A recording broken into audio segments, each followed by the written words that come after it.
Doctor Kamireddy Srinivas Reddy గారు ప్రముఖ ENT వైద్య నిపుణుడు నర్సరావుపేట పట్టణం నందు ప్రాక్టీస్ చేస్తున్న గత 20 సంవత్సరాలు ప్రాక్టీస్ చేస్తున్న వైద్యులకి పల్నాడు జిల్లా వైఎస్ఆర్ కాంగ్రెస్ పార్టీ డాక్టర్స్ విభాగం అధ్యక్షుడిగా నియమించినందుకు చాలా సంతోషంగా ఉంది. ముఖ్యంగా శ్రీనివాస్ రెడ్డి గారు ఇప్పటి నుంచి కాదు, దాదాపు 15-20 సంవత్సరాల నుంచి రాజకీయాల్లో కూడా ప్రాక్టీస్ చేస్తూ రాజకీయాల్లో కూడా ఎంతో చురుగ్గా అన్ని కార్యక్రమాల్లో పాల్గొనడం, అట్లానే జగన్మోహన్ రెడ్డి గారు అంటే అమితమైన ప్రేమ ఇష్టంతో గత 3 ఎన్నికల్లో 2014 కానీ 19 కానీ 24 ఎన్నికల్లో నా యొక్క విజయానికి కోసం కృషి చేసిన వ్యక్తి.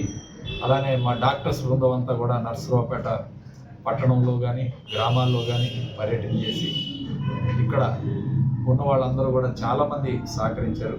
సో వాళ్ళందరికీ కూడా కృతజ్ఞతలు తెలుపుతూ ఈరోజు డాక్టర్స్ విభాగం అధ్యక్షుడిగా నియమించి రాష్ట్ర పదవుల కన్నా కూడా జిల్లాలో ఈరోజు ముఖ్యంగా ఇక్కడ పనిచేయాలి, ఇక్కడ మెరుగ్గా పనిచేస్తే పార్టీ బాగా బలోపేతం అవుతుంది, పార్టీకి బాగా ఉపయోగపడతారనే ముఖ్య ఉద్దేశంతో ఈరోజు డాక్టర్ కామిరెడ్డి శ్రీనివాస్ రెడ్డి గారిని ఇక్కడ మన పల్నాడు జిల్లాలో నియమించాం.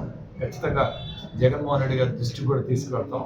మన డాక్టర్స్ ఇక్కడ పార్టీ కోసం ఎంత కష్టపడి పనిచేస్తున్నారో ఆయనకి వివరించి ఖచ్చితంగా భవిష్యత్తులో నర్సరావుపేట నియోజకవర్గానికి ప్రాధాన్యత ఇవ్వాలి అని చెప్పి కూడా గుర్తు చేస్తామని చెప్పి తెలియజేస్తూ సెలవు తీసుకుంటాం.